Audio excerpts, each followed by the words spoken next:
Kisah ini terjadi di pedalaman Kalimantan Barat 30 tahun yang lalu. Ini kisah Uju Tano dan kekasihnya Dayang Murni. Uju Tano namanya Uju. Pada namanya itu panggilan untuk anak bungsu dalam bahasa Melayu Kapuas Hulu. Usianya 27 tahun. Kala itu sudah cukup umur untuk menikah. Itu adalah bulan Desember di penghujung tahun 1989. Hujan turun sepanjang hari, tanah basah, aliran sungai begitu deras. Tapi bagi Abang Tono itu bukan penghalang.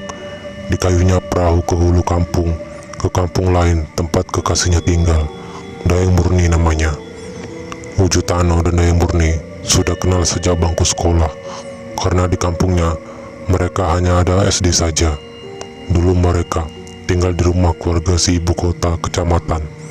Setiap akhir pekan, Uju Tano dan Dayang Murni pulang ke kampung dengan mengayuh perahu. Sejak itu, Uju Tano menyukai Dayang Murni.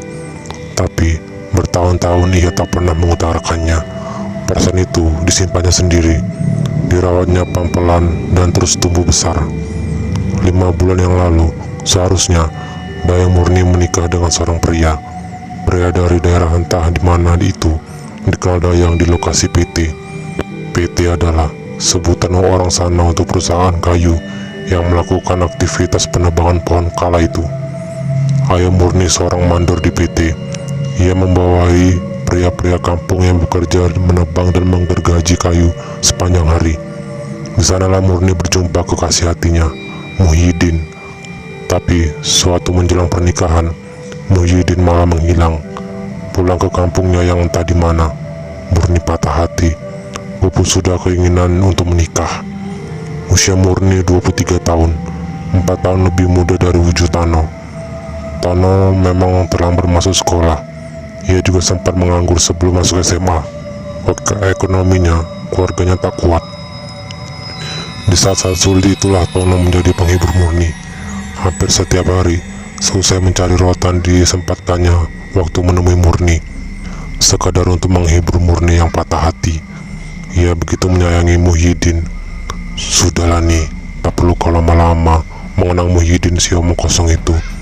Habis waktu kau percuma, masih panjang umurmu, kata Tono menasihati Murni. Sementara di kampung, semua orang sudah tahu Tono menaruh hati pada Murni. Begitulah berbulan-bulan dilalui sampai di suatu sore, Tono mulai lelah dengan Murni. Percuma kau sedihkan kepergian orang yang tak sayang dengan kau, Murni. Kau boleh biar aku saja menikahimu, kata Tono. Kalimat itu meluncur begitu saja, tanpa rem. Bahkan Tono ikut kaget. Dan di tengah luka hatinya, Murni malah setuju untuk menikah dengan Tono. Tapi bagaimanapun, itu malah menjadi beban bagi Tono. Keluarga Murni berasal dari kalangan berada, sedangkan Tono jauh dari kata mampu. Dengan apa ia menikahi Murni? Begitulah perjalanan cinta Uju Tano dan Murni dimulai. Bagian horornya, maka untuk mengumpulkan uang, Uju Tano kini bekerja lebih keras. Pagi-pagi sekali, ia sudah menyadap getah karet. Belum juga matahari terbit, ia sudah masuk hutan untuk mencari rotan. Lalu siangnya, ia sudah di PT ikut menebang pohon. Di PT lah Tono mendengar desas-desus soal Muhyiddin. Karena sesungguhnya kepergian Muhyiddin memang sungguh misterius. Ada yang bilang Muhyiddin pulang karena orang tuanya sakit, tetapi tak ada satupun yang tahu kapan ia pergi. Muhyiddin menghilang begitu saja. 3 bulan. Dalam 3 bulan Tono berjanji Murni akan datang untuk melamar. Maka demi target itu, Tono meninggalkan pekerjaan menyadap getah dan mencari rotan. Ia fokus di PT, kerja bahkan hingga malam. Suatu malam, Tono baru saja menyelesaikan pekerjaan memindahkan kayu ke sungai. Ia duduk di atas gelondongan kayu yang mengapung. Teman-temannya pulang duluan ke barak tempat mereka menginap. "Mengapa abang di sini?" Tono kaget. Murni muncul dengan suara lentera di tepi sungai. "Seharusnya aku yang bertanya, sedang apa kau mau malam-malam kemari?" Tono balik bertanya. "Aku mencari bapak," kata Tono. "Sudah pulang tadi sore, belum sampaikah?" tanya Tono. "Ah, mungkin bapak lewat jalan yang berbeda," kata Murni. Oke, biar saya jelaskan. Lokasi PT berada di antara kampung Tono dan Murni. Untuk ke lokasi PT, dari kedua kampung ditempuh sekitar 45 menit dengan berjalan kaki melalui jalan akses kecil. Akses lain adalah lewat sungai, cukup mengayuh selama 15-20 menit. Kalau begitu, ku antar pulang ya. Tak baik anak gadis pulang sendiri malam-malam, kata Tono. Ia melompat ke perahu dan menarik tangan Murni naik. Tangan Murni merasa begitu dingin, seperti es. Kamu sehat, Murni? Sehat, Bang, sahut Murni. Maka Tono mengayuh perahu dengan seksama. Murni duduk di depan sambil memegangi lentera. Ia hanya menunduk. Murni, mau bicarain soal Muhyiddin, Bang. Sudahlah, Murni, tak mau abang dengar nama itu lagi. Sekarang ada apa yang ada untuk Murni? Angin malam berhembus dingin. 15 menit kemudian, perahu berlabuh di Lanting. Lanting adalah dermaga kayu yang mengapung. Biasanya dibuat dari beberapa batang pohon yang diikat. Disitulah Tono bertemu Al-Karom. Al-Karom baru saja buang hajat. Malum, saat itu toilet di rumah itu langka. Orang-orang kampung terbiasa buang air WC yang kotornya langsung ke sungai. Al-Karim menatap Murni dengan tatapan yang aneh. Ia lalu memanggil Uju Tano. Kesini Ju, kata Al-Karom. Jangan kaget, katanya ketika Tono mendekat. Ia lalu mengusap mata Tono. Tono tak mengerti apa yang terjadi. Saat Tono membuka mata, badannya panas dingin melihat sosok di atas perahunya. Sesosok bermuka hitam, berambut putih serta baju kain lusuh tersenyum padanya. Tunggang langgang Tono lari menaiki tangga. Ditujunya rumah Murni. Murni, serunya. Ada apa, Bang? Tanya Murni ketika membuka pintu. Kau tidak apa-apa, tanya Tono. Abang kenapa? Murni balik bertanya. Tidak kenapa-kenapa, aku khawatir, Murni, kata Tono. Tapi jelaslah Murni tidak apa-apa. Sosok itu membekas di kepala Tono. Ia menggigil malam itu. Ia bermalam di rumah Al-Karom. Itu penghuni hutan situ. Biasanya nggak ganggu, kata Al-Karom. Al-Karom malam itu memberi sebuah jimat pada Tono. Ini semoga bisa membuat kamu tidak disengi lagi, katanya. Desas-desus seputar Tono diganggu setan itu beredar luas. Uma, ibu saya, waktu itu baru saja melahirkan abang saya. Cerita soal Tono ini beredar dari mulut ke mulut. Oh ya, sama seperti cerita ini. Walau demikian, Tono kembali bekerja. Cintanya pada Murni mengalahkan takutnya. Hanya saja, kini ia tak berani sendirian. Tono juga tak menginap di barak. Barak-barak itu memang disediakan untuk pekerja dari kampung yang jauh. Sore hari pukul 5, Tono sudah mengayuh perahu untuk pulang. Semua mulai berjalan normal. Tapi, Murni mulai berlaku aneh. Suatu hari, saat Tono pergi menemui Murni, Tono diusirnya pulang. Jangan sekali-sekali kau kesini lagi, kata Murni. Nanti Bang Muhyiddin marah, tambahnya. Muhyiddin sudah hilang. Ada apa ini, Murni? Tono tak habis pikir. Bang Muhyiddin masih ada. Kemarin Murni ketemu Bang Muhyiddin, kata Murni. Apakah benar Muhyiddin kembali? Pikir Tono. Sungguh keadaan akan menjadi kacau. Besoknya, Tono mencari Muhyiddin. Tapi Muhyiddin tak ada. Sudah gila kau, Tono. Muhyiddin sudah lama menghilang. Tak pernah muncul lagi batang hidungnya, kata Bang Kohar, salah satu pekerja di PT. Ia sibuk memotong kayu dengan gergaji mesin. Keringat mengalir di keningnya. Tapi saat Tono mencoba menemui Murni, maka responnya masih sama. Pergilah, Bang Muhyiddin bilang, Murni jangan ketemu Bang Tono lagi. Begitu kata Murni. Sungguh, Tono menjadi sedih. Apakah Murni berbohong untuk menolak cintanya? Soal Muhyiddin ini ternyata juga cepat menyebar. Setiap bertemu teman sebayanya, Murni selalu berkisah soal Muhyiddin yang sekarang rajin menemuinya. Ia sudah lebih bahagia sekarang, padahal tak ada satu orang pun di kampung itu yang pernah berjumpa Muhyiddin. Maka divonislah bahwa Murni mengidap penyakit gila. Ia jadi bahan pembicaraan. Ayahnya bingung bukan main. Maka pada suatu siang di jam istirahat, ayah Murni Abang Herman mengajak Tono berbicara. "Kau tahu kondisi Murni sekarang kan, Tono?" tanya Abang Herman. "Oh iya Abang, di awal nama itu bukan panggilan, tapi nama yang disematkan pada ayah Murni sejak lahir." "Iya Pak, saya khawatir dengan Murni Pak," kata Tono. "Kalau begitu, Bapak meminta bantu." "Bantu apa?" "Nikahi Murni. Kasihan dia jadi bahan omongan. Mungkin kalau sudah menikah, dia akan lebih baik," kata Abang Herman. Betapa kaget ujang Tono siang itu. Murni adalah satu-satunya anak Abang Herman. Sejak istrinya meninggal 20 tahun sebelumnya, ia mengasuh Murni sendirian. "Soal biaya dan lain-lain, jangan kau risaukan. Yang penting kalian menikah," kata Abang Herman. Tono hanya mengangguk. Kondisinya rumit, tapi ini semua demi Murni. Teman-teman sekalian, jadi setelah itu Tono berkonsultasi kepada Ai Karom. Ai Karom bilang ada yang mengganggu Murni, bisa guna-guna atau makhluk yang nakal mengusili Murni. Soal pernikahan, Ai Karom bilang sebaiknya jangan terburu-buru. Makhluk yang mengganggu Murni itu menyamar sebagai Muhyiddin. Bagi Murni, itulah kenyataan. Maka kalau diusik pikirannya akan terganggu, bisa benar-benar gila.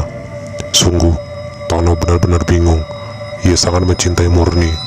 Dalam kondisi seperti ini pun, ia ingin ada di dekat Murni. Siapa yang harus dia turuti? Saran Ai Karom ataukah permintaan Abang Herman? Tono mulai sering meninggalkan pekerjaan. Pikirannya kacau. Hingga pada suatu hari, ia ingin menemui Murni. Diketuklah pintu rumah Murni berkali-kali. Tak ada yang membuka.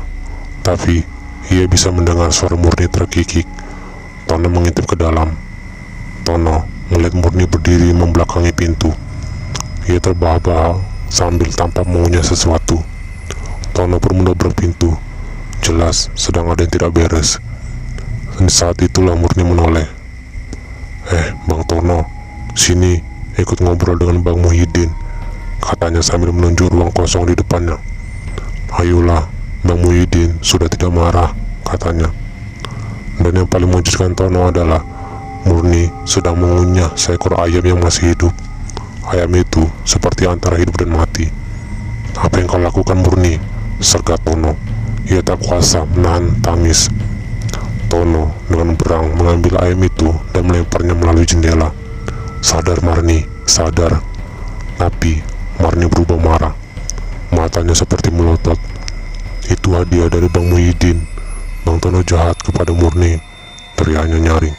Ia melompat ke jendela. Murni lalu mengambil lagi ayam tadi dan mengunyahnya seperti memakan ayam panggang yang enak. Tono mengamatinya dengan rasa jijik. Sementara itu, beberapa warga yang lewat juga turun melihat. Nah, orang-orang ramai sekali berkumpul di rumah Murni siang itu. Murni berteriak-teriak memanggil nama Muhyiddin. "Bang Muhyiddin, tolong Murni Bang, tolong Murni," serunya. Orang-orang sudah yakin Murni terkena penyakit gila. Tono menangis terseduh-seduh melihat Murni. Ai Karom yang sudah di rumah Murni juga berusaha memeriksa Murni. Abang Herman menatap dengan cemas. "Ada orang yang tak suka dengan kau Herman," kata Ai Karom. "Ini jelas guna-guna." "Lalu bagaimana?" tanya Abang Herman. "Aku bisa beri air penawar. Semoga membantu." Ai Karom membacakan doa pada sebotol air dan memaksa Murni untuk meminumnya. Ada perlawanan, tapi warga membantu memegangi Murni. "Minumlah Murni, minumlah," kata Tono. Murni perlahan tenang. Sore itu di rumah, Ai Karom, Tono menghabiskan air matanya. Begitu cintanya Murni kepada Muhyiddin, sehingga membuat Murni terganggu jiwanya. Murni tak pernah mencintainya, itu menyakitkan. "Aku bisa merasakan Muhyiddin sudah tidak ada," kata Ai Karom. "Maksud Ai?" tanyanya heran. "Muhyiddin sudah meninggal, tak tahu kenapa dan di mana," kata Ai Karom. Tono kaget bukan kepalang. Kenapa semua menjadi rumit? Lalu Tono teringat sosok yang meniru Murni. Ia menyebut nama Muhyiddin. "Jangan-jangan dia mau kasih tahu soal Muhyiddin," kata Tono. "Bisa saja, Tapi kita nggak tahu benar atau enggak. Tapi kita harus cari tahu. Mungkin kalau nasib Muhyiddin jelas, Murni bisa nerima. Jadi kau mau bertemu makhluk itu lagi? Tanya Ai Karam. Kalau itu yang harus kulakukan, saya siap Ai, kata Tono. Kalau begitu, pergilah malam ini dengan perahu. Bacakan mantra ini. Kalau dia berkenan, dia akan datang, kata Ai Karam sambil memberi secari kertas. Maka malam itu, di tengah kegelapan sungai, wujud Tono mengayuh perahunya. Ia merafal mantra sambil menatap ke kanan dan ke kiri. Lalu muncullah sosok itu seperti berjalan di atas air mendekati Tono. Ikut aku, katanya. Tono memandang wajah itu dengan ngeri, tapi senyum sosok itu tampak tulus. Lalu sosok itu menghilang. Namun Tono mendengar suara burung hantu di tengah gelapnya hutan. Tono menepikan perahunya, lalu menambatkannya. Ia membawa senter sambil berusaha naik ke daratan. Suara itu semakin jelas. Malam pukul 8, Tono tertati-tati melalui hutan yang masih lebat, mengikuti suara burung hantu di kejauhan. Ia harus waspada, hewan-hewan berbahaya ada di sekitarnya. Tono melihat burung hantu itu di batas sebuah gundukan tanah yang cukup luas. Ia berusaha menggali dengan alat seadanya. Bau anyir menyengat. Malam itu, Tono menemukan mayat Muhyiddin terkubur di bawah pohon besar di tengah belantara. Entah siapa pelakunya. Tono segera pulang. Ia segera memberitahu Ai Karam. Warga dikumpulkan. Besoknya, warga membawa mayat Muhyiddin ke desa. Ini santai darah. Orang yang mengirim guna-guna sengaja membunuh Muhyiddin dan menggunakan darahnya. Dengan darahnya, arwah Muhyiddin dimanfaatkan untuk menyerang Murni, kata Ai Karam. Maksud Ai? Tanya Tono. Yang dilihat Murni itu benar arwah Muhyiddin, tapi dia dibawa kendali. Tujuannya memang membuat Murni gila, kata Ai Karam. Setelah keluarga didatangkan, polisi juga hadir di kecamatan. Muhyiddin benar diduga dibunuh. Tono diminta keterangan. Polisi tidak percaya keterangan Tono soal sosok yang menggiringnya. Polisi malah menuduh Tono lah pelakunya dengan alasan asmara karena ia mencintai Murni. Keterangan Ai Karam juga dianggap ngawur. Tono ditangkap, dijebloskan dalam penjara.